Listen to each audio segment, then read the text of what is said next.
Veronica and I had been childhood sweethearts for 20 years. Everyone assumed we would get married after graduation. However, just when I was about to confess my feelings to her, I was shocked to discover that she had already been secretly seeing someone. She said, "Let me introduce you. This is my boyfriend, Alexander." During the day, she would show off her affection for him right in front of me. And at night, she would repeatedly inform me of which hotel they were going to stay at. She even tried to force me to be the best man at their wedding. I gave a forced smile, turned, and left without a word. I immediately started a relationship with Sarah, cutting ties with Veronica for good. Little did I know, she would later appear in front of me, crying and accusing me. "We were just playing a game. Daniel, how could you betray the bond we've shared for 20 years? Chapter 1. Daniel, the Law family is about to collapse. If we don't form a marriage alliance soon, we'll go bankrupt. My mother called again, the umpteenth time this week. She continued, "I know. You and Veronica have been childhood sweethearts. You like her, and you want to marry her." But, before she could finish, I interrupted her. "Mom, I'm willing to come home and form a marriage alliance." When my mom realized what I had said, she was so happy she couldn't stop smiling. She quickly said she would share the good news with Sarah. "Sarah is my marriage partner, a proper young lady from a prestigious family," I added. "But it'll have to wait for 2 weeks. I grew up in the North City, where I have many friends, and suddenly having to return to South City for the marriage arrangement felt difficult. It was hard to part with so many memories. Besides, I had an upcoming competition, so I couldn't leave right away." My mom said, "That makes sense. You and Veronica are childhood sweethearts, and it would have been natural for you to get married. But because of our family situation, things turned out differently. You'll need some time to handle everything." She understood me well, and after saying this, she hung up the phone. I put my phone away, slipped my hands into my pockets, and gazed at the sunlight outside the floor-to-ceiling windows with a sigh. Because of my family's situation, I had been raised by Veronica's family since I was young. Lou's mother treated me like her own son, and I had always taken care of Veronica, who was a few months younger than me. Veronica was very cute and clingy. Since school, we had always chosen seats together, and she was always by my side. Whether it was going to school or leaving, we always walked together. Aside from going to the bathroom or sleeping, we were almost always together. All the love letters I received in school were intercepted and torn up by Veronica. She even told everyone, "Daniel is mine. Stay away from him." And I never denied it. Everyone assumed that after graduation, we would naturally get married. Even Lou's mother often teased Veronica, saying, "My little treasure, raised with such care, and now she's about to run off with someone." Hearing this, I lowered my head, too afraid to look at Veronica. I still didn't know how Veronica truly felt, and I feared that my suppressed feelings might scare her. Veronica, standing beside me, playfully nudged Lou's mother with her shoulder and said, "Mom, if you keep talking, Daniel's face is going to turn as red as a lobster." At that, Lou's mother laughed and said, "Haha, all right, I won't say more." When graduation was approaching, the campus beauty confessed to me. She stopped me at the school gate, reading a love letter with deep affection. Veronica just happened to see this scene.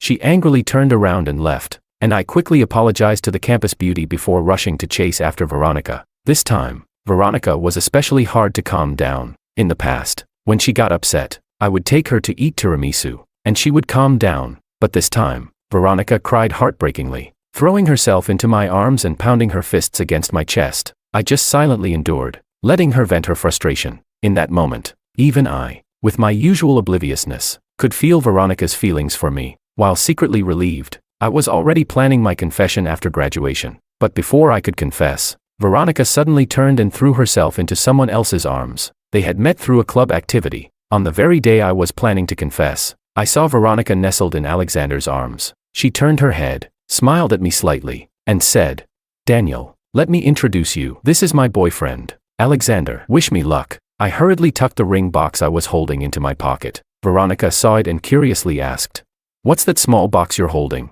Alexander, following her gaze, looked at the hand I had behind my back, teasing, "Could it be a gift for my birthday? You're planning to surprise me?" I lowered my gaze, hiding the sadness in my eyes, and shook my head.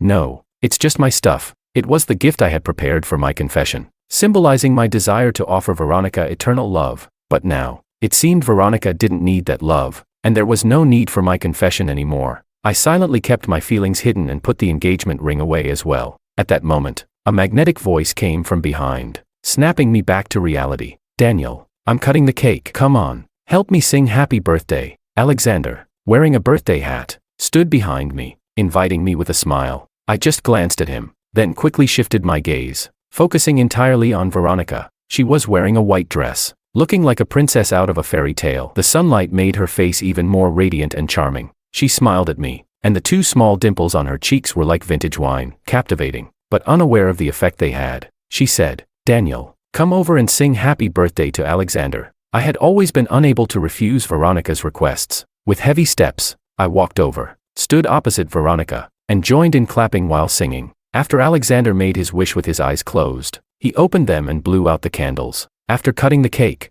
Veronica's phone rang. She took it out and stepped outside onto the balcony to answer the call. Suddenly, Alexander screamed, and crazily threw the cake to the ground, then pointed at me, shouting, "Daniel, what are you doing? Why did you throw my cake? I know, I'm poor, and you look down on me, but Veronica and I are truly in love. Even if you look down on me, you can't ruin my first birthday." Chapter 2. Alexander's voice was loud, and Veronica, who had been on the balcony, immediately hung up the phone when she heard the commotion. She walked into the room. I looked at Veronica and tried to explain. "It wasn't me." Veronica furrowed her brows, glaring at me with cold indifference. She shouted, "Daniel, you've gone too far. Do you know? He's from a poor family. This is Alexander's first birthday. Apologize to him." Hearing this, my heart sank. I hoarsely asked, "Don't you trust me?" After 20 years of friendship, it seemed it couldn't compare to just 3 months of knowing someone else. Seeing Veronica defend Alexander so fiercely broke my heart. Alexander spoke up, "Veronica, don't blame Daniel. I'm sure he didn't mean to do it." He pulled Veronica by the arm and said, "Forget about the cake. Maybe people like me, from poor families, don't even deserve to celebrate a birthday." Upon hearing this, Veronica's frown deepened as she walked toward me. Her expression was cold, and her tone flat as she said, "Apologize to Alexander. Don't make me say it again." My eyes narrowed slightly, as if I couldn't believe the woman before me was the same person who had once clung to me. My eyes felt hot with frustration as I exhaled deeply, trying to keep my voice steady. "I told you, I didn't do it." With that, I turned and walked away. When I reached the gate of the villa, I couldn't hold it in any longer, and my eyes welled up. More than a decade of unspoken love had ended like this. The look of distrust Veronica had given me earlier still haunted my mind, piercing my heart like a dagger. But soon enough, I came to terms with it. Since she had already found someone she loved, it was time for me to return home and take responsibility. The Law family's business in South City had long been facing an economic crisis. My mother had been pushing for a marriage alliance with the Lee family to revive our fortunes. She had brought it up countless times, and even a year ago, they had discussed engagement. But because I loved Veronica, I kept stalling. I believed I could find another way to help the Law family recover, without resorting to marriage. But now, returning to arrange the marriage seemed like the best choice. I was feeling troubled, so I went to meet my brother Kevin to catch up. At the bar, we drank one glass after another. Kevin understood me well, not prying into the details but simply staying by my side, matching my pace with drink after drink. That's what friendship between men is, I suppose, understanding without needing words. Ding ding ding. My phone rang, and I picked it up, excited, thinking it might be Veronica worried about me, asking me to come home soon. But when I saw that the message was from Alexander, my heart sank. I didn't know how he got my number, but it was probably from Veronica. The text from Alexander read, "About the cake incident today, it's just a little warning. I don't care what feelings you have for Veronica, but she's my girlfriend now. Stay away from her, and don't get any strange ideas. But even if you do, you can't beat me. After all, I'm Veronica's true love. She only believes in me." After reading the message, I didn't reply, tossing my phone aside in irritation. I didn't understand how Veronica could be with someone like him. He was poor and scheming, and I couldn't figure out what spell he had cast on Veronica to make her so completely devoted to him. I loved her, so I could see the look in Veronica's eyes when she looked at Alexander. It was an expression of raw, unguarded affection. It was so intense that I couldn't help but feel jealousy rising in my chest. I had been out drinking for 3 hours, but Veronica hadn't called or sent me a single message. If it were before, Veronica wouldn't have been able to go 10 minutes without calling me. Now that she had a boyfriend,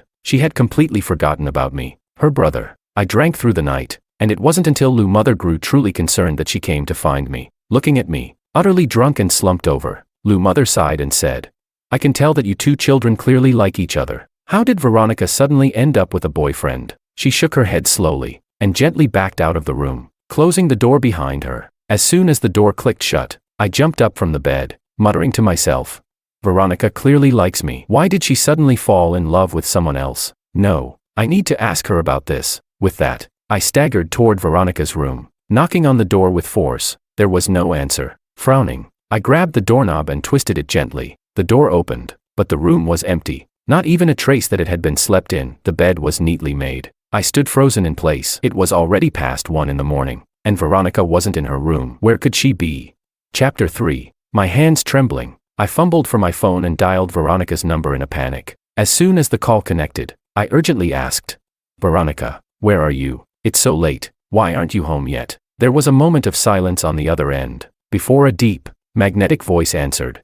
"Veronica is my girlfriend. Where she goes doesn't need to be reported to you." Alexander's tone was tinged with annoyance. Then, I heard a soft, delicate voice. "Who are you talking to?" Even though her voice was barely above a whisper, I recognized it immediately. It was Veronica's voice. They were still together this late, and as an adult, I knew exactly what was happening. At this point, there was no need for any more explanations. My hands dropped limply at my sides. The alcohol from last night had mostly worn off, leaving behind an overwhelming sense of desolation. Meanwhile, Alexander's lips curled into a faint smirk, the expression of someone who had just won. Veronica could only belong to him now. I couldn't even remember how I got back to my room. I only knew that the summer breeze last night had been sharp and cold. The hope I had barely rekindled was extinguished once again. This time, I was resolute in my decision. Returning home and arranging the marriage was my only option. The next morning, I received a call from the school. The counselor asked me to return to campus to give a speech as an outstanding student representative. After thinking for a moment, I agreed. The counselor had always been good to me and had even helped me gather materials for competitions, so it was a small favor I couldn't refuse. By the time I finished the speech, the sun had already set. I stood outside the school, preparing to take a taxi home. That's when Alexander suddenly appeared out of nowhere. He saw the rolled-up award certificate in my hand and exclaimed with wide eyes, "Daniel, you're amazing. You're the outstanding student representative. Last time I asked the counselor for this, he didn't give it to me, so he gave it to you instead. I've dreamed of getting this award. Can I see your certificate?" On the surface, Alexander seemed to be asking for my permission, but before I could answer, his hand had already grabbed the certificate. This gesture disgusted me, just like how he had taken away my beloved without a word. Frowning, without thinking, I refused. "No, if you want to see it, go get your own." But Alexander was relentless, gripping the certificate tightly. In the struggle, the thin paper of the certificate tore cleanly in half. Looking at the ripped certificate, Alexander chuckled. He moved closer to me and whispered in my ear, "Know your place. You can't compete with me." Just like with the certificate, the same goes for people. Hearing this, a surge of blood rushed to my chest. I clenched my fists and raised my hand, ready to teach this two-faced fool a lesson. But before my fist could land on him, Alexander took a step back and fell to the ground. My heart skipped a beat, and I thought to myself, this is bad. Sure enough, the next moment, Veronica's voice rang out, "Daniel, are you bullying my boyfriend again?" Veronica had gotten out of a taxi and walked over to Alexander's side. She worriedly helped him up. Shooting me a look of icy disdain, she said, "Don't think just because you're my brother, you can treat the people I care about however you want." Alexander held Veronica's hand and shook his head gently, speaking with a soft, affectionate tone. "Veronica, it's my fault. I wanted to see Daniel's award so badly. I pulled too hard, and that's why the certificate tore. Daniel is angry, and he's right to shout at me. After all, he even pushed me." Upon hearing this, Veronica gently stroked Alexander's head, her voice warm as she replied, "It's just a certificate. If it's torn, it's torn. It doesn't compare to how important you are." Then, without a moment's pause, Veronica turned to me, her eyes cold as she spoke distantly. "Alexander is my boyfriend. Please respect him and stop targeting him for no reason. It's just a certificate. What's the big deal if it's torn? No need to push my boyfriend." The indifference and anger in Veronica's eyes made the words I wanted to say get caught in my throat. I couldn't speak, no matter how hard I tried. I thought for a moment and finally gave up. There was no point in explaining anymore. They looked so in love with each other now. Explaining would only make things worse for myself. I pulled my gaze away from the two of them and looked toward the approaching taxi, waving it down and stepping into it. Once inside the car, my phone rang. It was Kevin. "Bro, I heard Veronica has a boyfriend now, and it's not you." I nodded. I wasn't planning to hide it from him. It's just that when we were drinking last night, he didn't ask, so I didn't bring it up. After all, I had no right to talk about it. We were just childhood friends, and there's no rule saying childhood friends have to end up together. Veronica had the right to love whoever she wanted, and if it wasn't me, that was just part of life. Chapter 4. Upon hearing my answer, Kevin couldn't help but sigh. He said, "Ah, what a pity. You two have been the golden couple since childhood. Both of you were top students, the darlings of the teachers, always together when you were around. The air just felt sweet, and yet, Kevin paused, then continued after making sure I wasn't too upset. Yet, you never ended up together. Why is that? Driven by his natural curiosity, Kevin couldn't help but want to know the reason. I fell silent for a moment before responding. I don't know. How can you explain love?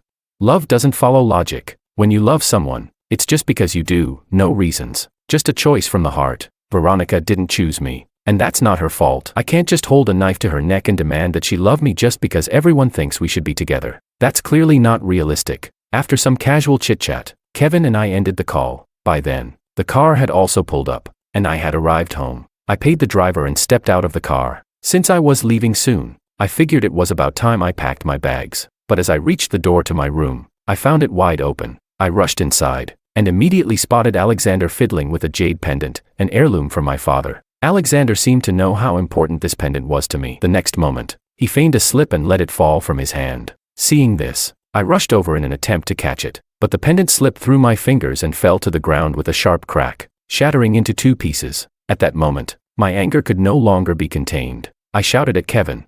Who gave you permission to touch my things? I didn't care about how affectionate he and Veronica were, but if he had the audacity to provoke me, I wasn't going to let him get away with it. To my surprise, Kevin didn't show any guilt. Instead, he laughed. He crossed his arms and looked at me nonchalantly, speaking slowly. This is punishment for your shamelessness. Alexander looked at me with disdain, a mocking smile on his face. He sneered. You're just an adopted son of the Liu family. If you know what's good for you, get out. At that moment, Veronica, who had been painting in the study, heard the commotion and came over. Seeing her, Kevin immediately switched to a pitiful expression. Looking up at Veronica with watery eyes, he said, Veronica, could you please ask Daniel to go easy on me? I only wanted to grab your purse. Veronica loved buying handbags. She had so many designer bags that her room couldn't fit them all. Fearing scolding from Liu mother, she had even kept half of them in my wardrobe. Alexander paused for a second, then added, I saw how beautiful that jade pendant was and couldn't resist picking it up, but I slipped and broke it. Daniel looked so mad. Veronica smiled softly and comforted him. It's all right. It's just a pendant. He won't do anything to you. Upon hearing this, Alexander sighed in mock relief and patted his chest. After Veronica finished comforting Alexander, she turned to glare at me, scolding. Daniel, it's just a jade pendant. Why are you getting so upset? My boyfriend is already so timid, and you scared him. Saying that, Alexander played along, hiding behind Veronica like a frightened quail. I glared at Alexander, my hatred unmistakable. I looked down at the broken jade pendant on the floor, then at Veronica, gritting my teeth as I said, your boyfriend just destroyed the only heirloom my father left me. Shouldn't I be angry? I could hardly believe what I was seeing. How had Veronica changed so much? Without asking, she just assumed it was my fault. She used to be the one who always stood by me, back in school, because the school beauty liked me. Several classmates who had been pursuing her for a long time turned against me. Once, they conspired against me, accusing me of being a voyeur and fabricating evidence that was almost impossible to disprove. The whole school believed them, treating me like a plague and avoiding me at all costs. People wouldn't even sit within 2 meters of me. But Veronica trusted me. She always sat by my side, even helping me stand up to those who insulted me. She said,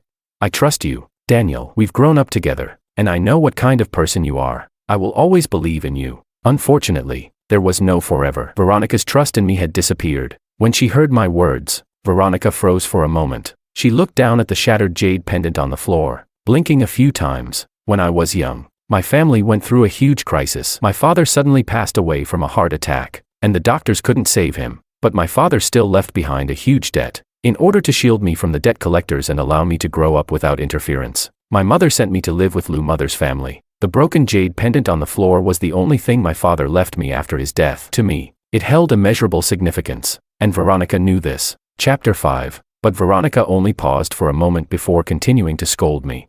It's just a worthless object. How can anything be more important than a person? Alexander peeked out from behind Veronica, speaking carefully. Daniel, I'm sorry. I didn't know the pendant meant this much to you. If I had known, I wouldn't have touched it. He raised his hand and swore an oath. Veronica, seeing this, grabbed his hand with a tender expression and gently said, It's fine. It's just a small matter. There's no need for you to swear. She then turned to look at me, coldly saying, He's already apologized, so stop being so petty. After saying that, Veronica pulled Alexander away. I could faintly hear them talking quietly as they left. Veronica said, Look at it if you want, but how could you break it? Alexander replied, I'm sorry, I just slipped. I won't do it again. Tonight. Let's go to a hotel. Okay, Veronica responded.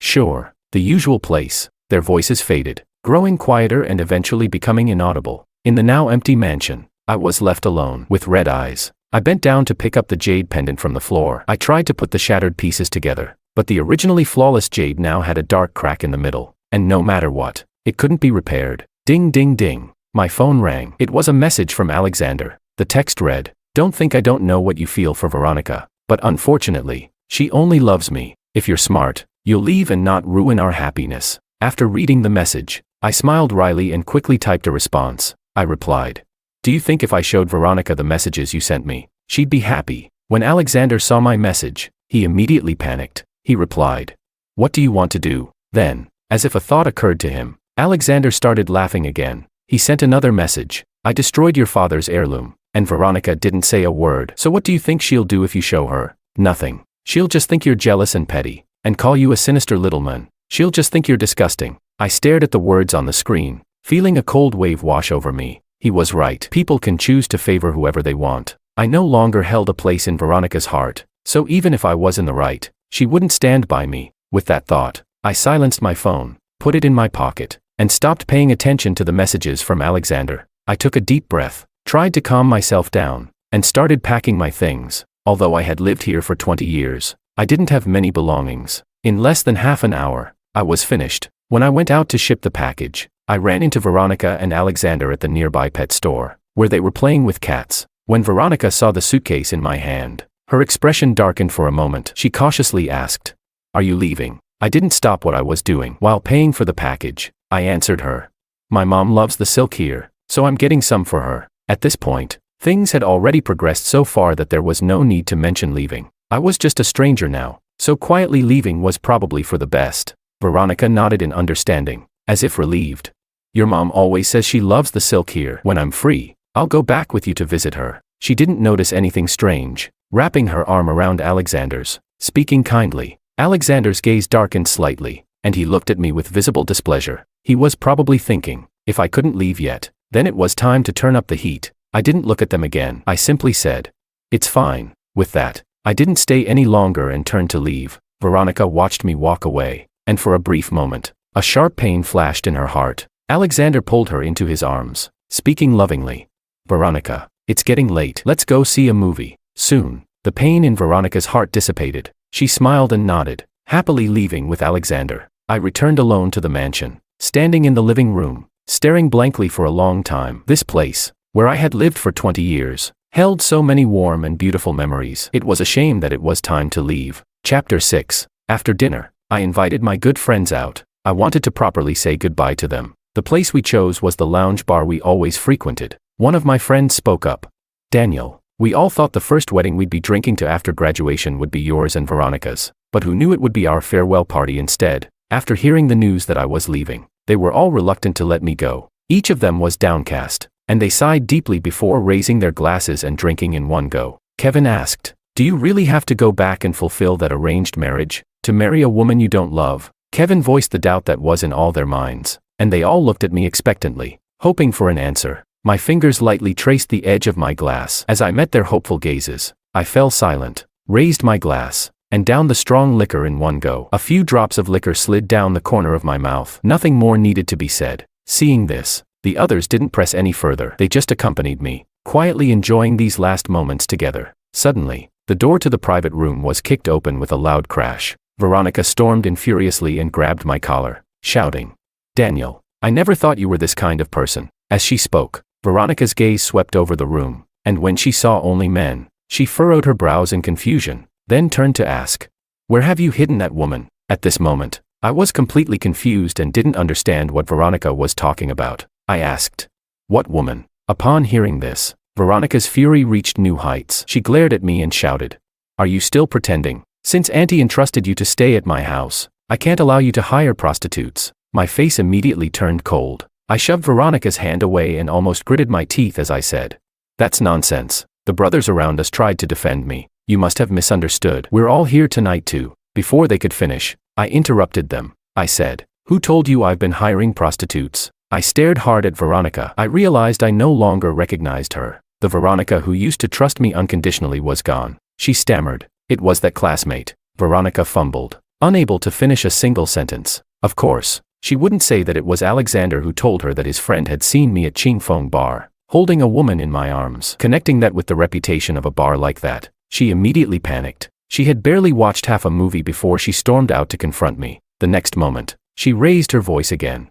Don't ask who told me. You're not allowed to mess around. If you dare to, I will definitely tell Auntie and make her teach you a lesson. After hearing her words, I only sneered and sat down on the sofa with my glass in hand. I crossed my legs and raised the glass to the others, saying, "Come on, let's keep drinking." Veronica, who was used to being the center of attention, saw me ignore her and immediately became frantic. She rushed up to me, grabbed my glass, and smashed it with a loud crash. She shouted, "Daniel, are you even listening to me?" she yelled.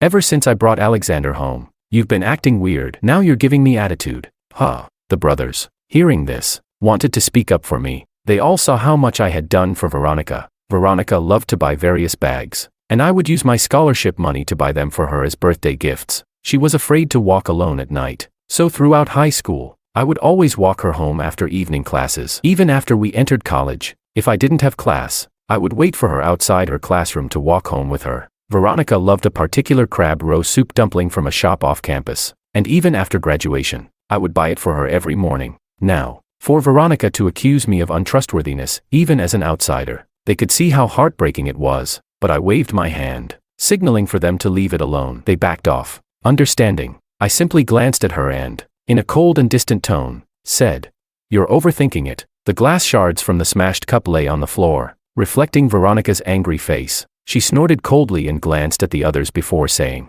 "Fine, it better be that way." With that, Veronica left, showing no remorse for ruining my gathering. After she left, Kevin patted me on the shoulder, silently offering comfort. I smiled bitterly, grabbed the glass from the table, and raised it high. To our final moments together. After tonight, it would be hard to meet again. We quietly pushed Veronica's unreasonable outburst aside and continued to enjoy our time drinking together. The sound of clinking glasses echoed throughout the private room, a reflection of the free-spirited youth we once had. Chapter 7. The next morning, I was in my study preparing for the physics competition next week. Without knocking, Alexander walked in, looking around the room with a look of disdain in his eyes. Seeing him act so relaxed, like he owned the place, my anger surged. I gritted my teeth and said, "This is my room, please leave." At my words, Alexander let out a snort of laughter. He said, "Your room? Aren't you just a pitiful guy living at Veronica's place? All the rooms in this villa belong to Veronica, so how did it become yours?" Alexander crossed his arms over his chest,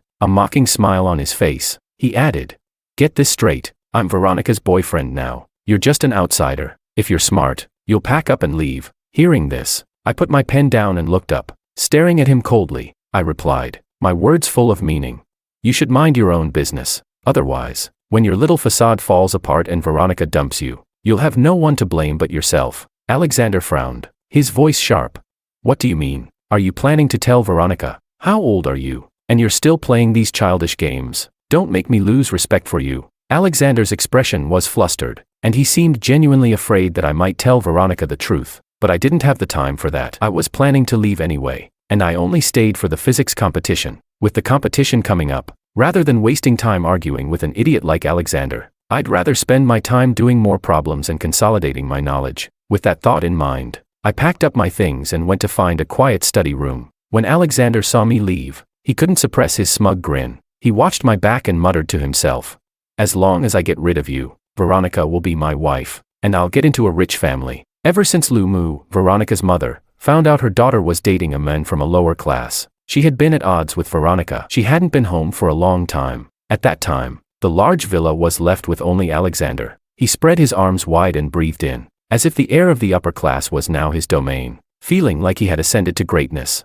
the day of the physics competition arrived, and Veronica and Alexander sat in the audience cheering for me. I was incredibly talented in physics, and even the professors from the physics department praised me as a rare genius. As expected, I came in first place. When the host announced the good news, Veronica and Alexander hugged each other excitedly, as if they were the ones who won the award. After the awards ceremony, Alexander once again came up to me, complimenting the trophy and pretending he wanted to touch it. I had already seen through his little schemes. I wasn't going to give him a chance to destroy what was rightfully mine. I stuffed the trophy into my pocket and said coldly, I have something to do. I'm leaving. Wait, Veronica called out to me. I paused, and Veronica's voice slowly followed.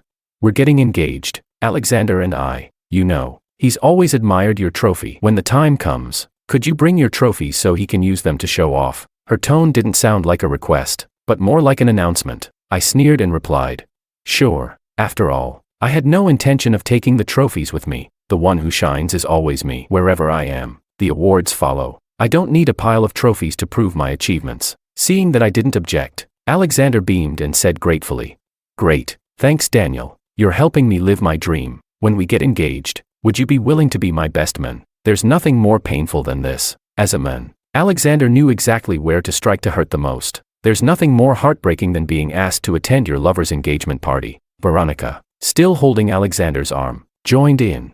Alexander doesn't have many friends, so could you be his best man? In just a few words, they forced the task upon me, never even considering asking for my opinion. Their engagement party was a week away, and my mother had arranged for me to meet Sarah also in a week. I refused. I can't. I have something to do that day. But Alexander was relentless. Daniel, even if you don't like me, at least come up with an excuse to turn me down. His eyes were full of disappointment, like a little deer abandoned in the forest. Veronica saw this, her eyes cold as she looked at me and commanded, you have to be our best man. Time passed quickly, and soon the day of the engagement party arrived. I looked at the best man suit in my hands but couldn't bring myself to wear it. The festive red color seemed to mock my misery. When Alexander saw me hesitating, he lowered his head, as if deeply hurt. He bit his lip and quietly said, Daniel, don't you want to be our best man? I threw the suit aside and coldly replied, yes. The moment I finished speaking, Alexander leaned back and fell to the ground. Lying on the floor, he begged, Daniel, even if you have an issue with me, you shouldn't hit me at my engagement party. Chapter 8. This scene attracted a crowd of guests who quickly gathered around. They began shouting insults at me. You're heartless, causing trouble at an engagement party. People like you don't deserve a good life. Veronica heard the commotion and, holding her pristine white wedding dress, ran over. She helped Alexander off the floor and glared at me with hatred in her eyes. She said, you've gone too far. After speaking, Veronica, with her slender frame, supported the tall and strong Alexander as they walked off together. As I watched this unfold, I thought I would feel a pang of heartache, but in reality, I felt nothing. At that moment, I realized I had truly let go. The passionate feelings I once had in my youth had long since blown away with the wind, no longer existing. After leaving the engagement party, I sent Veronica a text saying, I wish you happiness, then blocked her number. I immediately hailed a taxi to the airport. I was about to say goodbye to the place I had lived for over 20 years. It was still midday, and after a 4-hour flight to the southern city, I would be just in time for dinner with Sarah. After all, she was my marriage partner. I needed to take this seriously. As soon as I turned on my phone after landing, my mother's call came in. I chuckled and answered. She asked, Daniel, have you arrived? I'm at the airport entrance, but I don't see you. I glanced at the exit. It was a weekday, and the airport wasn't too crowded. I quickly spotted a well-dressed woman draped in silk, and I waved at her. My mother noticed me and excitedly waved her arms, pulling over a tall, long-haired beauty to walk towards me. Without needing any introduction, I knew immediately that this woman was Sarah, my marriage partner. I couldn't help but stare at her face. It seemed vaguely familiar, but I couldn't quite place where I had seen her before. My mother noticed my gaze lingering on Sarah and laughed as she playfully tapped me on the head, saying, you can't just stare at a girl like that when you meet her. If you scare her off, I'll blame you. I awkwardly scratched the back of my head. Sarah also shyly lowered her head, a hint of pink flushing her cheeks. I apologized. Sorry, I just feel like I've seen you somewhere before. Sarah smiled sweetly and said, it's okay. Seeing the awkwardness between us, my mother decided to break the ice by taking us to play one of those popular group games. When Sarah and I stood at the entrance of the escape room, our faces were full of confusion. I said, Mom, is it too sudden for me and Miss Lee to play this on our first meeting? Sarah said, Mom, I'm scared of these things. Do we really have to play? My mother eagerly nodded and, using both hands and feet, pushed us inside. While pushing, she said, of course, you have to play. How else will you develop feelings for each other? Meanwhile, back at the engagement party, the time had come for Veronica and Alexander to exchange rings. As Alexander was about to slip the wedding ring onto Veronica's finger, she instinctively looked down at the guests but couldn't find that familiar face. She frowned, not paying attention to the fact that it was her engagement party, and shouted, where is Daniel? Where is he? The guests exchanged glances, and without saying anything, they shook their heads. Veronica became anxious and turned to Alexander. questioning him. Did you do something? At that moment, Veronica's gaze toward Alexander was cold, filled with anger, and completely devoid of affection. Seeing her angry, Alexander instinctively swallowed nervously and tried to remain calm, saying, I didn't do anything. What could I do? I've just been cooperating with you. Upon hearing this, Veronica paused for a moment. She stared at Alexander with such intensity that it seemed like she wanted to burn a hole through his face. She yelled hysterically. Who else could it be? You'd better pray that Daniel shows up right now, or we're done. Alexander's face turned pale with fear, but he forced out, It wasn't me. Veronica ignored him and, lifting her wedding dress, ran off the stage. She began frantically calling me on her phone, but soon realized that I had blocked her number. Unable to reach me, Veronica was about to go crazy. In a fit of desperation, she grabbed a nearby guest's phone and dialed the number she had memorized, but the call still wouldn't go through. The phone rang for a long time but no one answered. The staff outside the escape room, noticing the phone ringing incessantly, quietly approached and muted it. The guest whose phone was taken, annoyed and not tolerating her behavior, snatched it back and walked away. Veronica, frustrated, shouted, What are you doing? Don't you have any compassion? The person I love the most is missing, and you won't even lend me your phone. The guest frowned and muttered, Crazy, you're already engaged to another man, and yet you're still claiming to love Daniel. What a lie. After saying that, the guest shoved the phone back into his pocket and walked off. Veronica's eyes instantly filled with tears, and they began to fall uncontrollably. She screamed in agony. You don't understand anything. Chapter 9. There will never be anyone in this world who loves Daniel more than I do. Seeing Veronica cry, Alexander reached out to embrace her. He said, Veronica, a man like him doesn't deserve your love. Look at me, won't you? I love you too. Today is our engagement party. Can we continue? This was the result of all his efforts. He had worked so hard to push me away, so hard to get engaged to Veronica. How could he give it up now?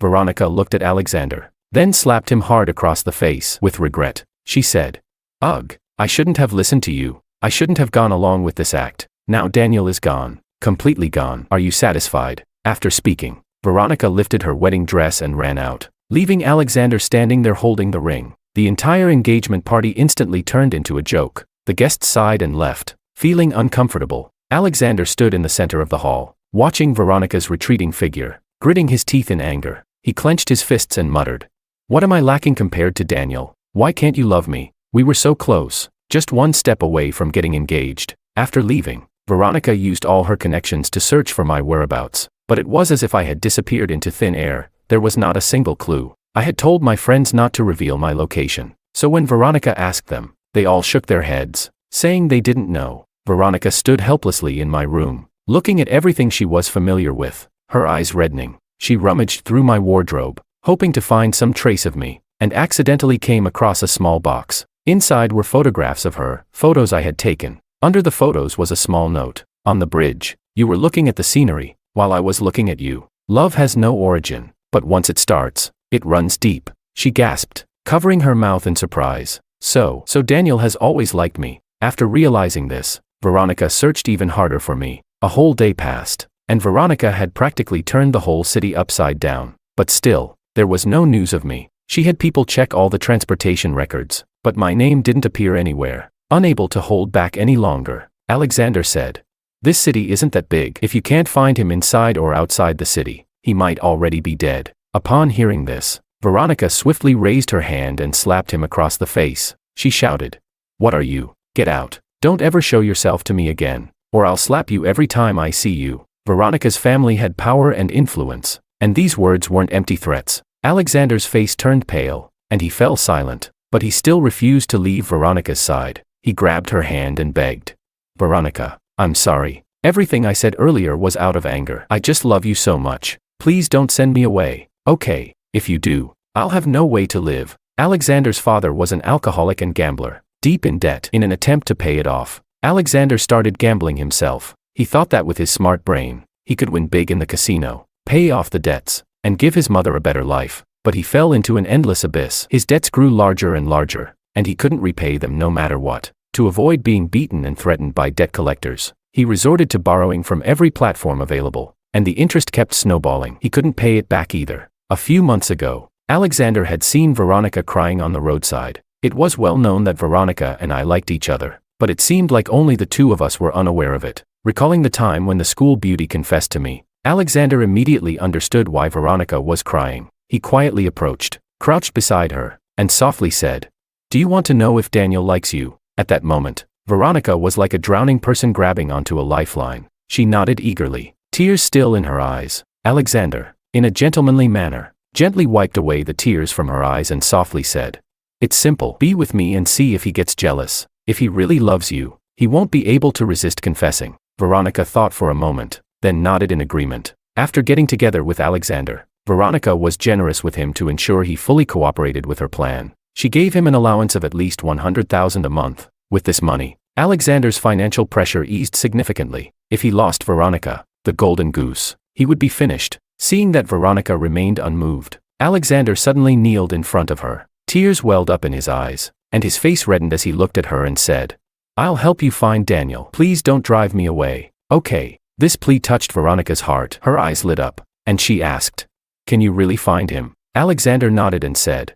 "Give me $1 million, and I'll tell you." As the saying goes, a man has his tricks. While Veronica, a rich young lady, thought of using connections to search through transport records, Alexander, an ordinary person, knew better. He recalled the incident at the courier center and realized that it had been no coincidence. He falsely claimed I was his friend and that there was a problem with the parcel. The shop had sent him the surveillance footage of the parcel before it was shipped. When checking the contents, Alexander found that the suitcase didn't contain silk fabric, but rather my clothes and daily necessities. After telling Veronica what he had discovered, he added his guess. He must have sent his luggage ahead. He's gone back to the southern city. Upon hearing this, Veronica suddenly thought of something. She broke into a smile, turned, and rushed out, hailing a cab to the airport. This time, it was her mistake. She had to find me, explain everything to me, and express her feelings. Chapter 10. Upon entering the escape room, the pitch-black environment made Sarah feel uneasy. She clutched my shirt nervously. I could sense Sarah's rapid breathing behind me, so I intentionally slowed my pace, maintaining a distance that wasn't too close but also not too far. I asked, "Is this your first time here?" Raising my voice, I spoke to Sarah, trying to distract her and ease her fear. Sarah's eyes widened in alarm as she scanned the surroundings, fearing a ghostly face might suddenly pop up. After hearing my question, she took a moment to respond hesitantly. "Why yeah, it's my first time." I shielded Sarah with my sturdy arm and sighed, complaining, "My mom really doesn't think things through, making us do this, not even considering if we're scared." Upon hearing this, Sarah peeked out from behind me and asked softly, "Are you scared too?" I chuckled lightly, lowering my voice and whispering in her ear, "Yeah, but I have a trick. Just imagine their faces as cabbages, and suddenly, they're not scary at all." At this, Sarah giggled, and most of her fear faded away. We laughed together, and as we worked through the puzzle, our bond grew stronger little by little. I thought Sarah was wonderful, well-mannered and proper, like someone sculpted carefully from a mold. This kind of goodness made me feel protective. In contrast to Veronica, who had been spoiled and pampered from a young age, Sarah's every action felt perfectly measured. She was so gentle but always gave off a sense of distance. In that moment, watching Sarah laugh heartily in front of me, or scream when seeing the NPCs, I finally felt like she was real, like she was a living, breathing person. At that moment, I understood my mother's good intentions. Escape rooms really are a great way to deepen feelings. In just 1 hour, I felt that the distance between Sarah and I had lessened. Before leaving the room, I asked Sarah, "Why did you agree to the arranged marriage?" To me, it seemed like an unbelievable thing. The law group was in disarray. My mom had spent a lot of money and effort to clean up the mess left by my father, nearly emptying the entire law family fortune. And marriage alliance with me would bring Sarah no benefit. Yet she would have to invest a lot to help revive the law group. After hearing my question, Sarah paused for a moment before smiling. Her eyes sparkled, and at that moment, she looked at me as if I were the only person in the world. She said, "Because of you." Just then, I reached the door of the escape room. The staff member stepped forward and handed me my phone, respectfully saying, "Sir, your phone has been ringing continuously. To avoid disturbing other guests, I put it on silent for you. Please check it." I took the phone and nodded. Turning to Sarah, I asked, "Sorry, Miss Lee, I didn't hear what you just said. Could you say it again?" Sarah smiled politely and replied softly, "It's nothing. Just check your phone. You wouldn't want to miss an important call." I nodded and unlocked the phone. There were countless missed calls, 5 from Veronica, and several from unknown numbers. After glancing at them, I turned off the phone. I said, "Nothing important. Let's go." Sarah gave me a suspicious look and asked, "Are you sure everything's fine? The staff said your phone had been ringing nonstop." I smiled slightly. slipping the phone into my pocket and answered.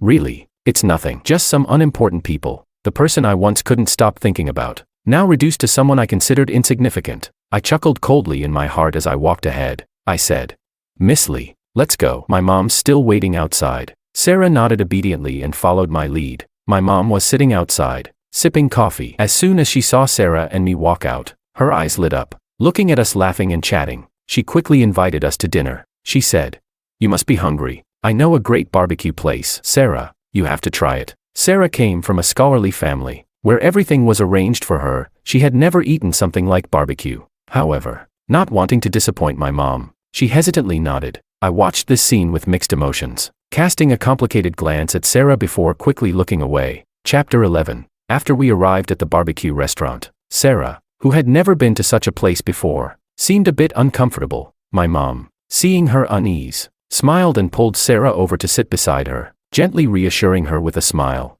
Sarah, while exotic delicacies are nice, there's something special about the flavors of the streets as well. Today, I'm treating you, so you must try something different. Sarah smiled politely and quietly sat down. She quietly observed my mom's actions. When my mom took a small bowl to scoop some sauce, Sarah did the same. When my mom scooped a spoonful of chili, Sarah followed suit. When my mom took some green pepper sauce, so did Sarah. When they returned to their seats, Sarah's bowl was filled with red oil. My mom, surprised, said, Wow, Sarah, I didn't expect you to be able to handle spicy food. I thought people from the South City didn't eat spicy food. Sarah was a little puzzled by this comment and sat there, blinking in confusion. After a moment, she nodded and said, I just wanted to try. I had prepared a milder dish and, upon hearing their conversation, I spoke up to explain.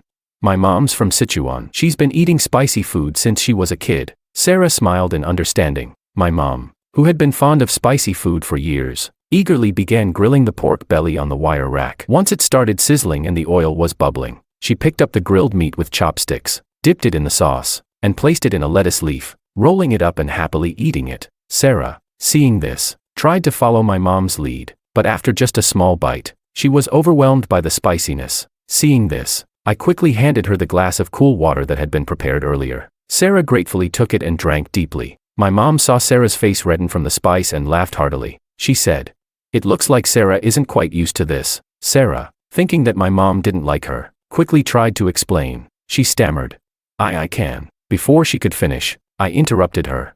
Try this instead. I placed the milder dish that I hadn't touched yet in front of Sarah. Sarah looked at the much plainer dish and smiled. She tried a bite, and instead of the spicy burn, she tasted the simple fragrance of grilled meat. Seeing that she was enjoying it, I took the initiative to grill some more meat for her and placed it on her plate when it was done. My mom, noticing this, narrowed her eyes with a smile and teased, Ah, my good son, you finally come home, and now you won't even grill me some meat. Is this what happens when you get a wife? You forget about your mother. Hearing this, Sarah blushed, feeling a bit awkward and unsure of what to say. I furrowed my brow slightly and spoke softly. Mom, you're a regular at this place. You don't need me to take care of you. Then I turned to Sarah and gently said, It's okay. My mom's just a little carefree. You don't need to mind her. Upon hearing this, Sarah covered her mouth and laughed. My mom shot me a playful, resentful glance, but I didn't pay it any attention, as I was used to it by now. The next moment, my mom didn't say anything more and continued eating, though her eyes never left Sarah and me. Watching the growing connection between us, my mom couldn't help but feel pleased, unconsciously eating a few more pieces of meat. After dinner, my mom handed Sarah over to me and asked me to take her home. She quickly ran to the car and called out to me, Daniel, Sarah's place isn't far. It's just 2 kilometers away. You two can walk, digest, and chat a bit. I smiled helplessly. She might as well have just said, Go build some emotional connection already. But since we were already planning to get married, I didn't object and politely invited Sarah to walk with me. Sarah had been worried about not seeing me after dinner, so she was happy to walk with me and get a few more moments together. She nodded happily. We walked together across the Pearl Bridge, the cool breeze dispersing the summer heat. I couldn't help but ask, I never expected you, a young lady from a well-off family, would be willing to walk. Someone like Veronica would never walk anywhere. She'd need a car to take her even for a 1-kilometer trip, Veronica once said. Princesses don't walk, and if they do, a knight carries them. Hearing my words, Sarah laughed softly. She said, Because I'm walking beside you, so I'm willing. At her words, I stopped in my tracks. Under the dim streetlights, Sarah's face looked delicate and beautiful. The breeze tousled her hair, which brushed against my face, teasing my heart. I turned to face her, looking into her eyes, and asked seriously, "Do we know each other?" Chapter 12. Sarah nodded, then after a while, shook her head. She bit her lip, feeling a bit embarrassed, and said, "You might not remember who I am, but I've always remembered you. You were the only light in my life." Sarah had attended high school in North City. She was pure and cute, and many boys at school liked her, including some local tough guys. One day after school in her second year, as usual, Sarah was walking home, but when she reached a small alley, a group of these tough guys, who had been waiting for her, cornered her. At that moment, she felt scared, terrified, and helpless. She prayed that someone would suddenly appear and save her, but she knew full well that on the route she had walked countless times, there was rarely anyone who passed through this particular alley. In her despair, she even thought about ending it all. At that moment, Daniel appeared. Daniel, with a straw in his mouth and a box of milk in his hand, happened to witness the scene. He shouted loudly, scaring off the thugs. Sarah, crouching in the dark corner, watched Daniel shining under the streetlight, her heart racing uncontrollably. Daniel squinted his eyes, unable to clearly see Sarah's face, and tentatively asked, "Are you okay? Do you need me to walk you home? I'm free right now." Sarah, still in shock, hugged herself tightly and replied, "I'm fine. I called my family. They'll come pick me up. Thank you." Daniel nodded and turned to leave. When Sarah's uncle arrived to pick her up, she trembled as she stood up and rushed into his arms. As she cried in her uncle's embrace, her eyes briefly caught a shadow against the wall. The shadow was holding a rectangular box, and after seeing Sarah was safe, it turned and walked away. Sarah peered out from her uncle's embrace, glancing at the direction the shadow had gone. She recognized it was Daniel's figure. He had stayed behind, worried the thugs might return, and had been watching over her. Sarah was deeply grateful, and the next day, she went around asking about him. She soon learned that he and Veronica were childhood sweethearts, a match made in heaven. Coincidentally, her parents also wanted her to transfer back to South City, and after that, they lost all contact. Sarah had thought she would never see Daniel again, but it seemed that fate was listening to her wishes. When the Law family came to propose a marriage, she was overjoyed. Though she knew the Law family had financial troubles, she was still happy, because it meant she could see her hero again. Even if her parents disagreed, she decided she would marry him. When Sarah mentioned the alley incident, I suddenly slapped my forehead as if realizing something. I said, "So that girl was you? It seems we really are quite fated." Now I finally understood why Sarah looked so familiar. I had already met her before. I suddenly felt that maybe this arranged marriage wasn't such a bad thing after all. Sarah blushed and nodded. She looked at me, biting her lip, and after thinking for a long time, finally couldn't hold back and asked, "So, what about you and Veronica? I heard you two are childhood sweethearts, and the whole school says you're a perfect match." Hearing this, I let out a deep sigh. The past flooded my mind like a tidal wave. I closed my eyes, then reopened them after a brief pause. I looked at Sarah and said, "In this world, being childhood sweethearts doesn't necessarily mean you have to be together. You also said it yourself. Those are just rumors from the bored people at school. For us, we're just like regular brother and sister. We never really started anything, and even our eventual separation wasn't exactly graceful." When Sarah heard this, her tense heart relaxed a lot. She took a deep breath and, gathering courage, asked, "Daniel, is there any possibility that you might like me?" Under the dim streetlight, Sarah looked up, nervously clutching the hem of her dress, cautiously asking about her feelings. I looked down at Sarah, her long eyelashes trembling as shadows were cast on her face by the light. Instead of answering, I asked her back, "What about you? Do you like me?" Sarah looked at me earnestly and said with determination, "Yes, I've liked you for a long time." It was as if she had finally revealed a secret that had been tightly held in her heart. The tension in her mind instantly relaxed. Now, it was my turn to feel nervous. I had never considered that Sarah might like me, because, in my own eyes, there was nothing about me that would be worth a lady like her. From South City, liking. When I heard Sarah confess, my pupils dilated in surprise, and I didn't know how to respond. Sarah also noticed my awkwardness and didn't pressure me for an immediate answer. She just smiled, lifted her foot, and began walking ahead. She said, "Come on, take me home. I'm getting a little tired. I want to sleep." "And Mrs. Lee said you'll take me out all day tomorrow." Sarah seemed excited, like a little sunbeam, which made me relax as well. I smiled, lifting my lips in amusement, and followed her as we continued chatting about all sorts of things. Chapter 13. After sending Sarah home, I returned to my own place. My mom had already gone to bed early for her beauty sleep, and when I got home, only my neatly made bed and blanket awaited me. My luggage, which I had sent over earlier, was quietly placed by the side of the bed. My mom always respected my privacy and never went through my things. I felt content, and after washing up, I lay down and quickly fell into a deep sleep under the covers. The next morning, I wasn't woken up by the alarm clock but by the warm sunlight streaming through the window. I had just gotten out of bed when my phone rang. I unplugged the charging cable and picked up the phone from the nightstand. Seeing Kevin's name on the screen, I immediately answered the call. Kevin told me that Veronica had been asking around about me. They had done exactly as I asked and hadn't revealed a single detail about me. But Veronica seemed like she was in a daze, as though she had lost her mind. They felt sorry for her. I just chuckled and told them not to interfere anymore. Veronica and I were already a thing of the past. After breakfast, my mom urged me to go out and spend time with Sarah. I took Sarah to do many things she had always wanted to do but hadn't had the chance to. Sarah was very happy. In the evening, I once again sent Sarah home. When we passed the bridge, I saw a familiar figure again. Daniel. Hearing that familiar, playful voice, my back stiffened for a moment. I turned around and, as I expected, Veronica was standing behind me. Veronica frowned and stormed over, pointing at Sarah and demanding, "Who is she?" Sarah had met Veronica before, so she immediately recognized her. She didn't say anything, just quietly watched me, curious about how I would introduce her. Veronica, with tears in the corners of her eyes, looked at me bitterly and asked, "We've only been apart for 2 days, and you've already hooked up with a new girl." Huh. I was surprised by Veronica's sudden appearance. I didn't know how she had found me. Even if she knew I had returned to South City, how did she find this exact location in such a big city?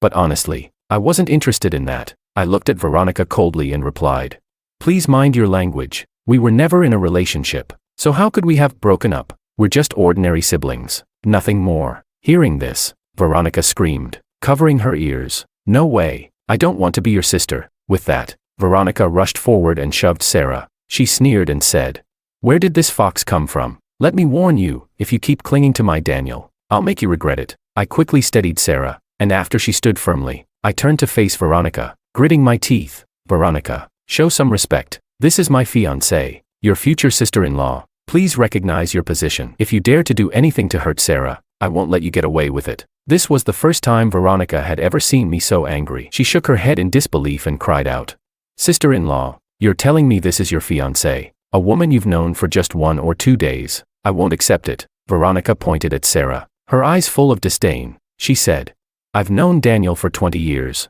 from childhood until now. Can you even compare to that? If you back off now, you can still save some face. Don't wait until he dumps you and you regret it." I couldn't take it any longer. I stood in front of Sarah, frowning as I glared at Veronica. "When did you start acting like this?" I asked. As if my words had lit a fuse in Veronica's heart, she started laughing angrily. "Acting like this? You're saying I'm acting like this? When you pampered me unconditionally, you didn't say that. You said I was innocent, carefree, and bold. Now that you've met this fox, suddenly I'm the one acting like this. Huh." My anger was rising with every word. I narrowed my eyes and spoke slowly.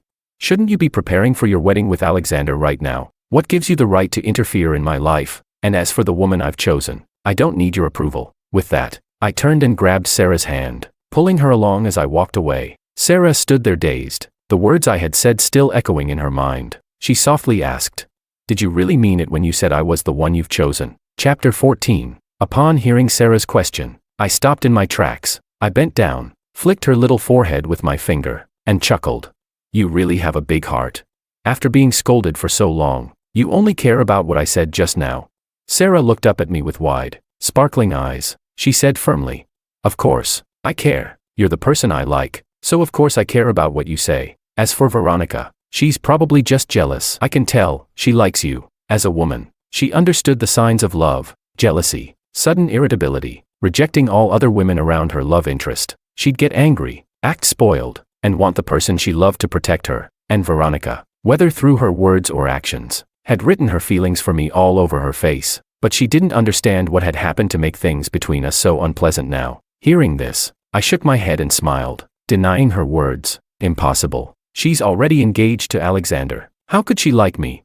She's probably just driven by possessiveness, thinking I should revolve around her. Once I step away, she gets upset. Sarah tilted her head and looked at me, noticing the lingering sadness in my eyes. She opened her mouth, wanting to say something, but in the end, she didn't. She thought maybe my reluctance to approve the marriage arrangement had something to do with Veronica. The evening breeze carried a chill, causing a shiver to run through me. I gently patted Sarah's head and said softly, "All right, Don't think too much about it. The situation with Veronica is complicated, and I don't know how to explain it to you. Honestly, I didn't know how to explain it either. Unrequited love, the abandoned confession, over 2 decades of love cloaked under the guise of brotherly affection, and the deep trust issues that had shattered everything. Sarah stood quietly, listening to me. As I looked at her, my heart softened. She was such a good girl, and I didn't want to let her down. I reached out, gently grasping her shoulders. Sarah, don't worry. Since I've chosen you, I'll be wholeheartedly devoted to you. If you need reassurance, feel free to check my phone anytime.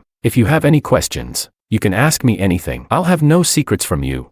Sarah, feeling the warmth from my hands on her shoulders, smiled brightly, her face lighting up with happiness. She furrowed her brows mischievously and looked at me with a playful glint in her eyes, whispering, I do have a question I'd like to ask you. I quietly waited, watching her with curiosity. Sarah leaned in slowly and planted a quick kiss on my cheek. Her eyes curved into a joyful smile as she asked sweetly, Do you think you'll ever fall for me?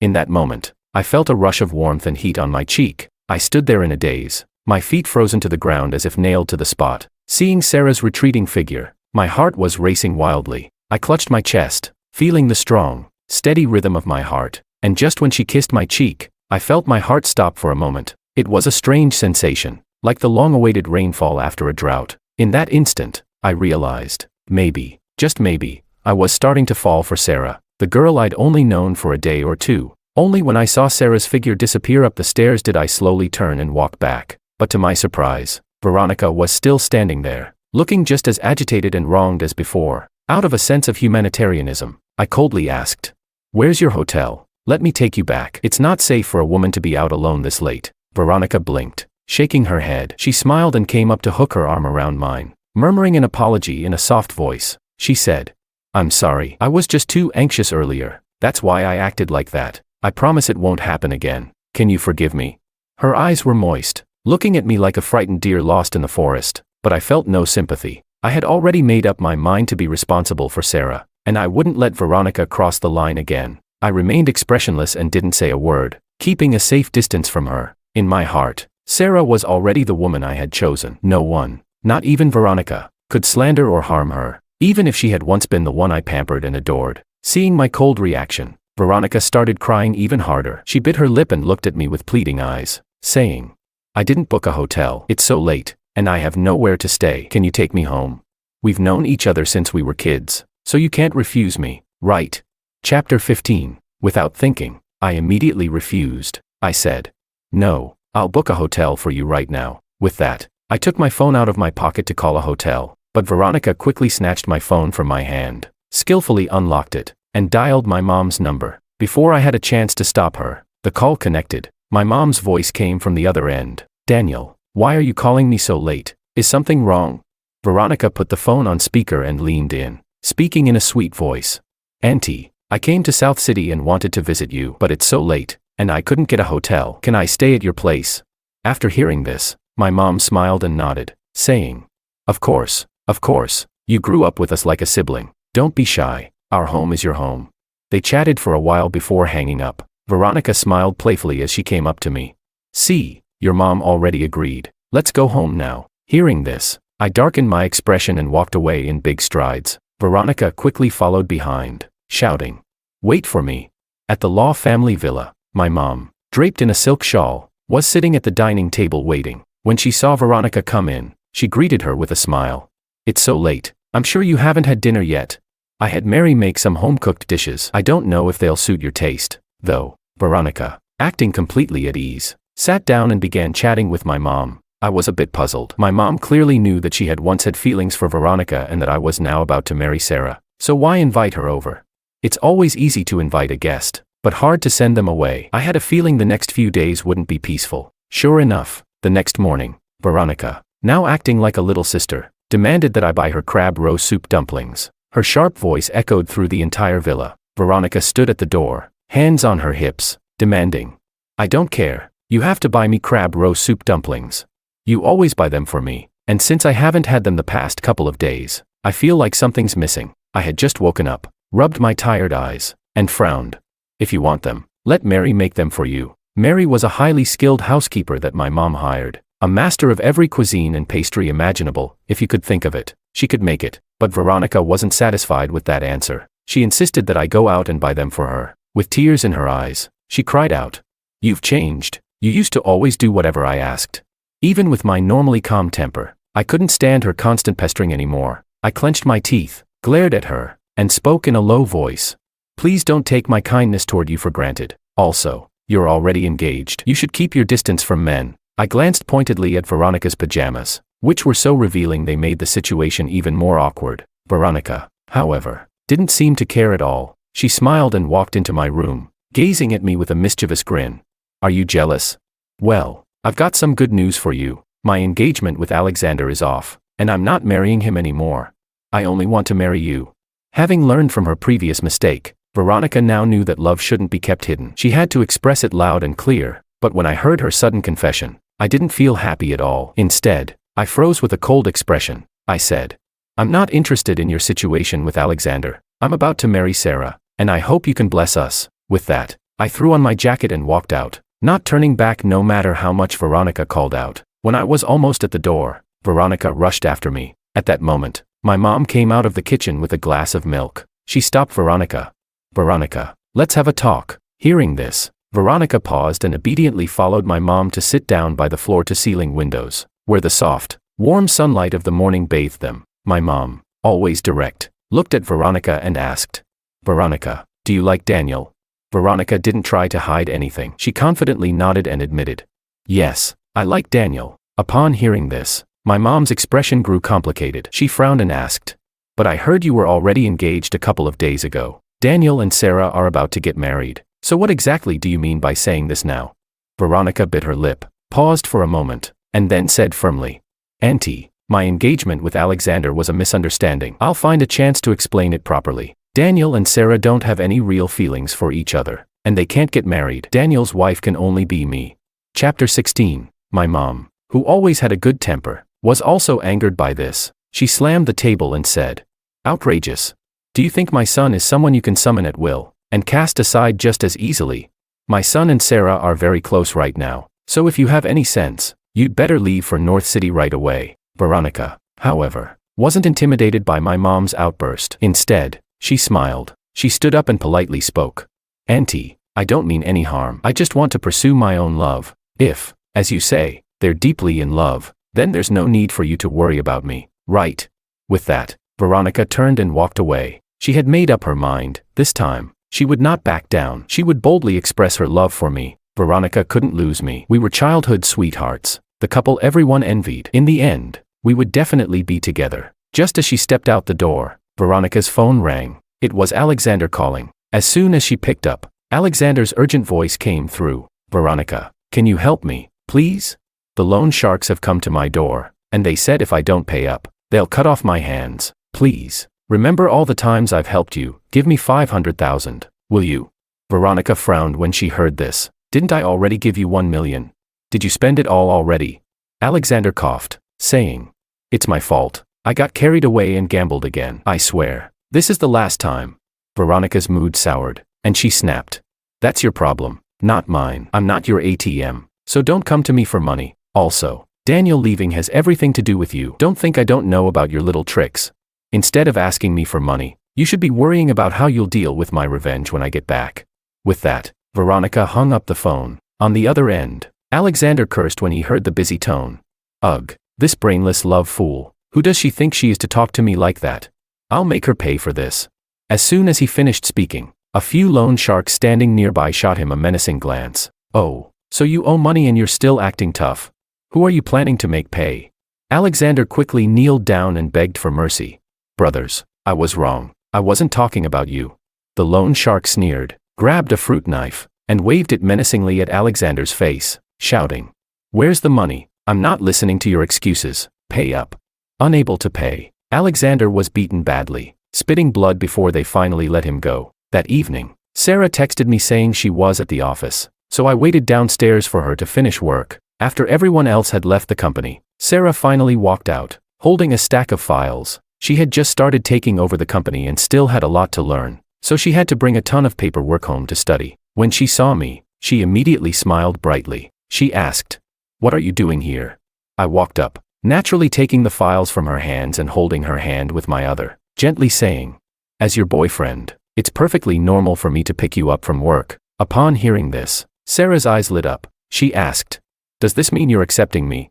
I nodded but then shook my head. I said, "I wouldn't say I'm accepting you, but I've realized that my heart can't help but beat for you. It's my honor that you want to be my girlfriend. I owe you a romantic confession ceremony." I knew I owed Sarah that. Having been hesitant for so long, after dinner, we went to a movie, and then I took Sarah home as usual. When we reached the familiar bridge, we both froze in surprise at what we saw. The bridge was covered with bright red rose petals, and colorful lights hung on both sides, with banners reading, "I love you" on every street lamp. A little girl ran up to us and handed me a bouquet of roses still covered in dew. As soon as I took the flowers, she quickly ran off. I was confused by the scene and instinctively handed the bouquet to Sarah. She took the flowers and smelled them, complimenting, "They smell so good. Is this your idea of a romantic gesture?" She smiled, feeling like the happiest woman in the world at that moment. The man she'd always loved was finally confessing to her. I glanced at the rose petals on the ground, then at Sarah, and shook my head in confusion. This wasn't me. I had no idea what was going on. Seeing me deny it, Sarah laughed. She thought that with the rose petals, colorful lights, and banners, I must have put a lot of effort into this. Since I was denying it, she assumed there was a bigger surprise waiting. She didn't want to spoil my intentions, so she pretended not to know. She said, "Well, in that case, let's walk across the bridge and see what's waiting for us." I nodded and took Sarah's hand as we walked across together. When we reached the end of the bridge, a huge screen appeared. It was playing a loop of my photos and various videos of me. There were videos of me playing basketball, running, accepting awards. Sarah couldn't help but joke. "Are you trying to show me your past? Or are you trying to win me over with your good looks?" Just as she finished speaking, a sweet, playful voice rang out. Chapter 17, Daniel. "We've always been good childhood friends. I've always known how much you care for me. Before, I made a mistake and lost you. Now, it's my turn to be good to you and bring you back. I like you. Will you be my boyfriend?" Veronica, dressed in a white gown, held a bouquet of red roses and gazed at me lovingly. As soon as Sarah saw Veronica, the smile on her face disappeared. It turned out that this whole romantic setup was something Veronica had planned for me, and she foolishly thought that she was about to be happy. She had always known that I had a secret crush on her. Now, seeing the woman I loved confessing to me, I must be overjoyed, right? Thinking this, Sarah silently put down the roses she was holding and pulled her hand from mine. I sensed the shift in Sarah's emotions. Without hesitation, I took her hand again, holding it tightly so she couldn't pull away. I looked at Sarah, who seemed a little lost, and smiled. Then, I raised our hands, still tightly entwined, so Veronica could see. I said, "Veronica, I don't know what kind of shock you've had, but I don't care whether it's because of Alexander or some unresolved feelings. I don't want to know. I only know that the person by my side now is the one I love, and I will protect her for the rest of my life, with all that I am." Upon hearing this, Sarah's face brightened, her smile returning. Veronica, on the other hand, was in disbelief. She couldn't believe that I was rejecting her. Her eyes filled with tears as past memories flashed through her mind like a slideshow. With a trembling voice, she asked, "You've known her for just 2 days. How could you possibly like her? Even if you like her, it can't compare to the 20 years we've spent together, can it?" I looked at her coldly and replied, "We are just like siblings." Veronica held the bouquet to her chest, her eyes still brimming with tears, and looked at me desperately. She said, "You used to buy me crab roe soup dumplings every morning at the school gate. You used your scholarship to buy me the designer bags I liked. When I was bullied, you'd stand up for me, and when I cried, you were more heartbroken than I was. How can that just be sibling love? I don't believe it. You must like me. Don't marry her. Okay, I know you're only marrying her to revive the family business. If it's money you need, I have it. I'll give you all the money my family has. I'll help you revive the family business."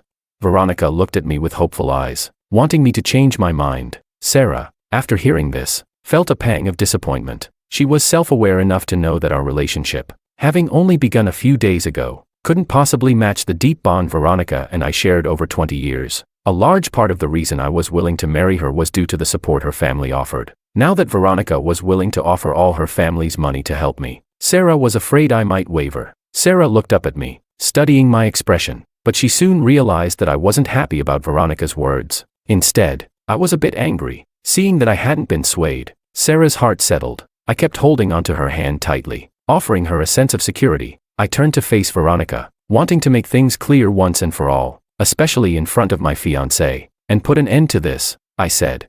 I admit, I liked you before. At these words, Veronica smiled, wiping the tears from the corners of her eyes. I continued. But ever since you got a boyfriend, I've completely given up. That one sentence was like a final blow, pulling Veronica into the depths of despair. She shook her head, wanting to explain. No, it's not like that. My relationship with Alexander isn't real. We're just… Before she could finish, I interrupted her. I've said it already. I'm not interested in your relationship. Veronica, why do you think I still like you now? All you've mentioned is how good I've been to you, all the things I've done for you, but what have you given me? What is there about you that's worthy of my love? My words were cold and harsh, and Veronica broke down in tears. She opened her mouth to explain, but as the words were on the tip of her tongue, she realized that perhaps, as I said, it was true. For all these years, she had only enjoyed my kindness. She was willful, spoiled, and hot-tempered, causing trouble wherever she went. In the end, it was always me who cleaned up her mess, solved all her problems, and she, it seemed, had only ever been a source of trouble, never bringing anything positive into my life. She really didn't deserve my love. Chapter 18. Veronica soon realized the truth and stopped speaking. She looked at the hands of Sarah and me, tightly intertwined, and whispered, "Brother, I wish you happiness." With that, the roses she was holding fell to the ground, and she resolutely turned away. Despite the pain in her heart, she didn't look back. She was afraid she might not be able to stop herself and might try to take me away. Sarah bent down, picked up the roses, and handed them to me. In a soft voice, she said, "This bouquet was meant for you anyway. Take it." I lowered my head and gazed at Sarah, who was always smiling, and a pang of tenderness filled my heart. I pulled Sarah into my arms, gently saying, "Sarah, you're my fiancée. You don't have to be so understanding. You can get jealous. You can question me. I want to give you a sense of security." Upon hearing this, Sarah started to cry. She grasped my arm, sobbing as she said, I'm afraid that one day you might suddenly not want me anymore." I gently patted her back, comforting her.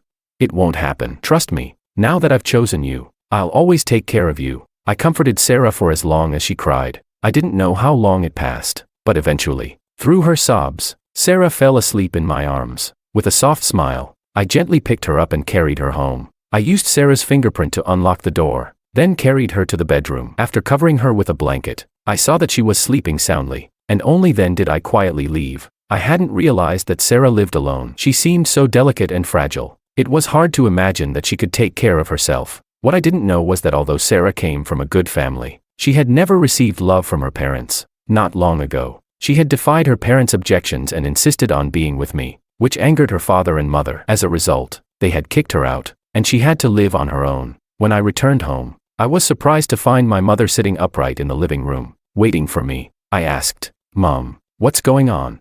I had a bad feeling in my heart, as though something was about to happen. My mother looked at me seriously, her tone urgent as she said, "You and Sarah need to get married soon."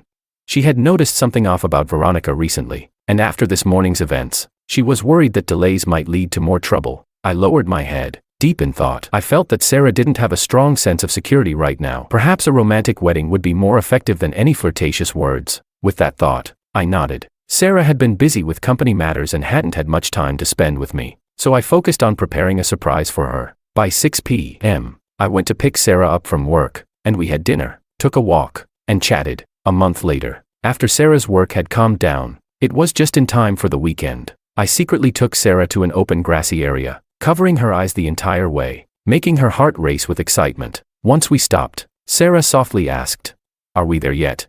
I smiled and responded, "Yes, open your eyes." Sarah obediently opened her eyes, and before her stood a vast sea of ice blue roses. Beneath her feet was a red carpet leading toward a flower path. Fireworks lit up the sky, spelling out, "Sarah, I love you," in brilliant colors. My voice echoed in Sarah's ear as I said, "Sarah, I can't deny it. My heart beats for you. You might find it hard to believe that I love you so quickly, but I just want to say, love happens in an instant. Just like many years ago, you fell in love with me because of a single glance in a narrow alley, and I, on the night of September 10th at 11 o'clock, fell in love with you because of a single kiss." I looked at Sarah with deep affection, sincere and resolute, and said, "Sarah, will you marry me?" The gentle breeze by the river, the dazzling fireworks reflecting in the water, my vow resonating in her ears, it felt like a dream. Sarah, overjoyed, covered her face with her hands and quickly nodded. She said, "I do." 1 month later, in the most luxurious hotel in the South City, the solemn and pure ivory white, paired with elegant gold, created an atmosphere of grace. Crystal chandeliers with intricate floral designs cast soft light, illuminating Sarah's custom-made wedding dress, making love seem to swirl in the golden glow. Sarah smiled at me, and every glance seemed to say, "I do." The guests were our close friends and family, all there to celebrate our union. As the wedding march began, the host's voice sounded. "Lady, no matter if he is rich or poor, do you promise to walk with him through life, never to part, and grow old together?" Happiness sparkled in Sarah's eyes as she urgently replied, "I do." The host turned to me, asking, "Sir, no matter if Sarah is rich or poor, do you promise to walk with her through life, never to part, and grow old together?" I smiled, my lips curving upward, and slowly opened my mouth to say, "I." However, before I could finish, Kevin suddenly ran up onto the stage, interrupting me. His expression was tense as he shouted, "Something's wrong." Chapter 19. With that, Kevin firmly pulled me away. Seeing this, my mother immediately sprang to her feet. After comforting Sarah for a moment, she quickly followed us. I furrowed my brow and asked sternly, "What's going on?" "Today is my wedding day, the happiest day of my life. What could be more important than this?" This was the first time I was angry with my good friend. I always thought Kevin was a reasonable person, so I couldn't understand why he couldn't see the urgency of the situation. Kevin didn't argue with me but instead took my phone and held it up in front of me. Since my groom's outfit didn't have any pockets, I had placed the phone with Kevin. To my surprise, it was a threatening message from Alexander. He had sent a photo of Veronica, taped up and bound in an abandoned factory. The message threatened that I had 1 hour to pay him $5 million, or he would kill her. Kevin knew this was supposed to be the most important day of my life, but a life was at stake, and there was no other choice but to take this drastic measure. I took the phone and examined the photo closely. The fear and panic in Veronica's eyes didn't seem fake. This was real. My mother rushed over, hearing our conversation, and fell silent. It was indeed a tricky situation. I immediately dialed the number and spoke coldly. "Alexander, what kind of game are you playing? Isn't Veronica your fiancée? Kidnapping her to ask for money? Are you out of your mind?" Alexander let out a strange laugh before calmly explaining. "Fiancée, didn't she tell you? It's all fake between us. She just wanted to test you and force you to confess." Hearing this, my heart tightened. I murmured, "She wanted to force me to confess. She likes me." Alexander's voice came again. He said, "I don't care about your love life. I just want the money. An hour from now, if you don't deliver $5 million to this factory, I'll kill her. Oh, and a little warning, don't even think about calling the cops. If you do, I'll make sure Veronica dies with me." With that, Alexander hung up. Kevin swallowed nervously, hesitated for a moment, and then asked, "Are you going to save her? But Sarah is still waiting for you up there." At that moment, Sarah appeared at the doorway, holding up her wedding dress. She had been standing by the wall, and had overheard everything Kevin and I had said. Sarah smiled gracefully, tears still shimmering in her eyes. She tried to appear calm and said, "It's okay, go save her. Life is more important than a wedding." Hearing this, my mother looked at Sarah with concern. Sometimes she felt that this child was too sensible for her own good. Meanwhile, Kevin, hearing Sarah's words, couldn't stop praising her for her grace, maturity, and understanding. He used nearly every complimentary word there was to describe her. I looked at her deeply, a sense of guilt swelling in my chest. Every woman dreams of wearing the most beautiful wedding dress, looking stunning, and marrying the one she loves on her wedding day. But now, I had ruined all of that for Sarah. Even though it wasn't my intention, I still couldn't escape being the one responsible. In the next moment, Veronica's terrified face appeared in my mind again. Chapter 20. I rushed over and embraced Sarah, whispering in her ear, "Sarah, thank you. Please wait for me to come back. Wait for me to marry you." After that, I entrusted Sarah to my mother and ran out the door. After withdrawing $5 million from the bank, I drove to the abandoned factory. My phone rang. It was Alexander calling. I answered the call and held the phone to my ear. Alexander's voice came through. "I see you. I'll give you credit for being smart. You didn't bring anyone with you." Alexander was upstairs, watching my every move. He continued, "Better stay calm. Everything you do is under my control. Now, walk to your left, all the way to the end. Then open the door and come up to the 3rd floor." I followed his instructions, reaching the 3rd floor where I saw Veronica tied to a pillar in the middle of the room, and Alexander not far off, holding a fruit knife and waving it around. When he saw me, Alexander raised an eyebrow and laughed. He said, "Getting married today, huh?" Looking so formal, I glared at him, not wanting to say another word, and tossed the money toward him. "I've brought the money. Now, release her." Hearing this, Alexander cautiously approached the money bag, checked it over, and, seeing there was no trick, nodded. He said, "You can take her, but not right now. If I let you go first, and you immediately call the cops on me, that would be a big problem." I gritted my teeth and coldly replied, "What do you want then?"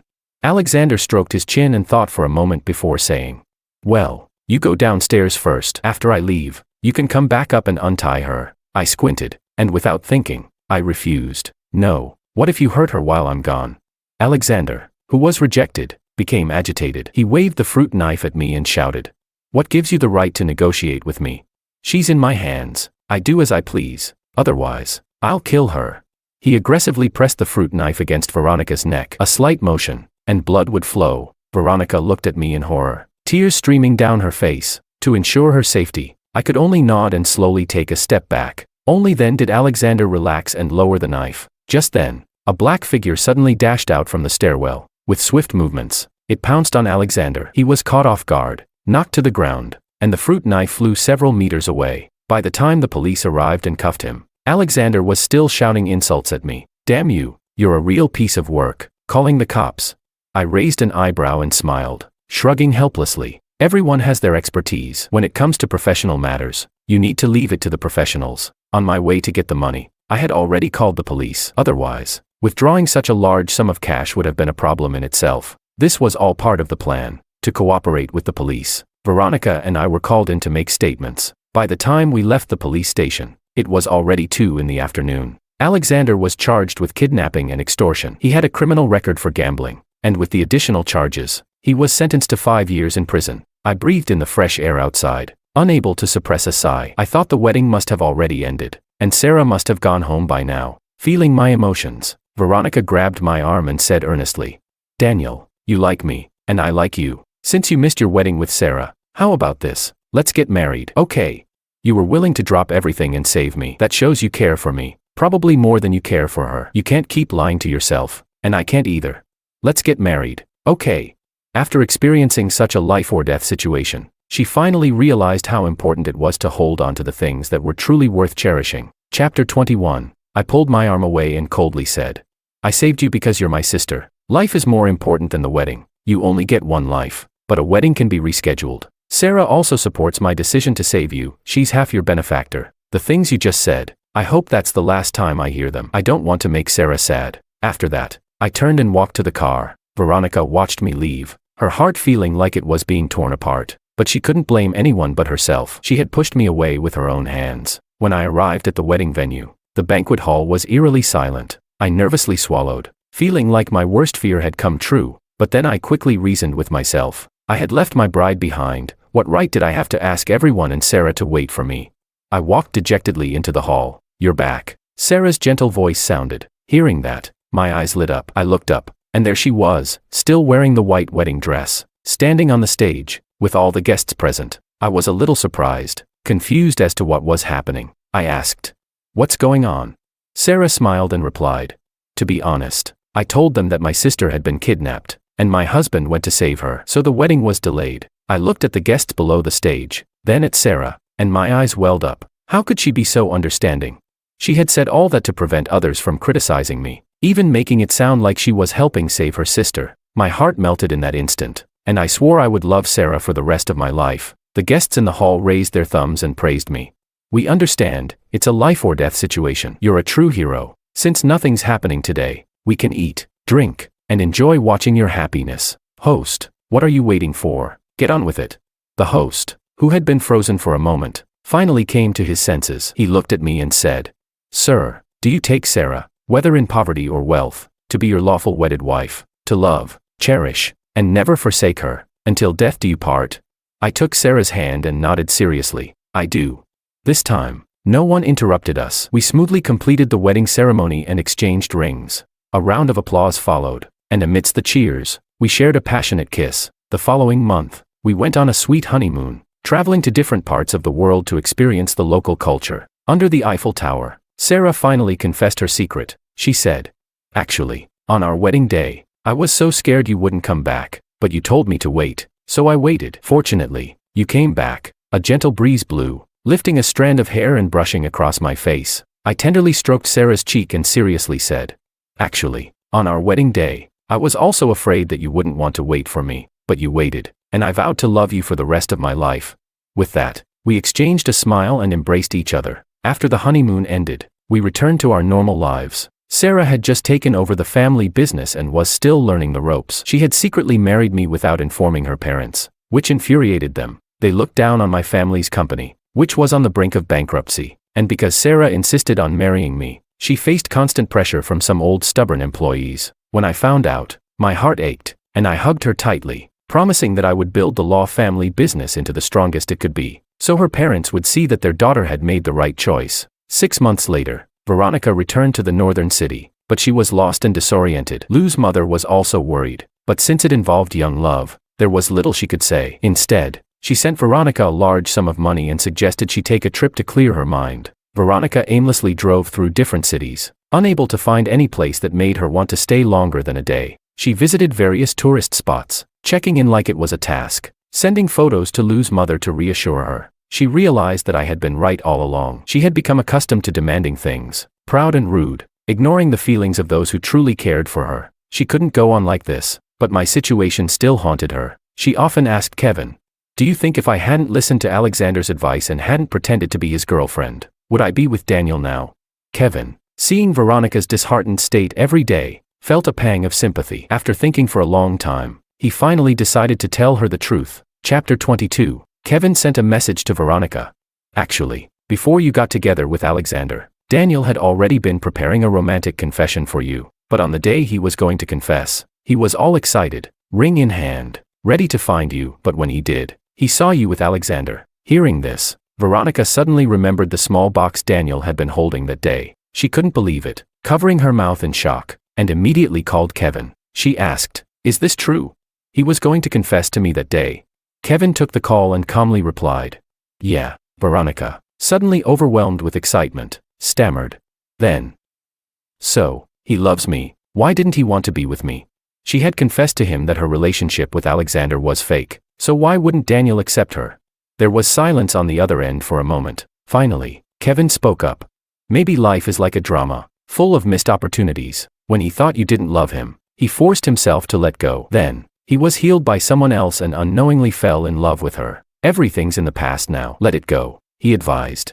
"He's found someone who loves him more. You should wish him happiness." On the other end of the phone, Veronica's crying could be heard. She regretted what she had done, and at the same time, she wondered if Daniel and she had really been together. Maybe she wouldn't have been as happy as she was now. In terms of being a good wife, she knew she was no match for Sarah. After going through all these events, Veronica had grown a lot. After returning to the northern city, she learned to cook a few dishes from Lou's mother. She didn't want to be someone who only took from others. She also wanted to try and bring warmth to the people she loved. When Lou's mother came home and saw her daughter cooking, her smile nearly reached her ears. Veronica smiled and sat her mother down. Serving her a few dishes, she said, "Mom, try this." Lou's mother eagerly picked up her chopsticks, tasted the food, and gave a thumbs up, praising, delicious.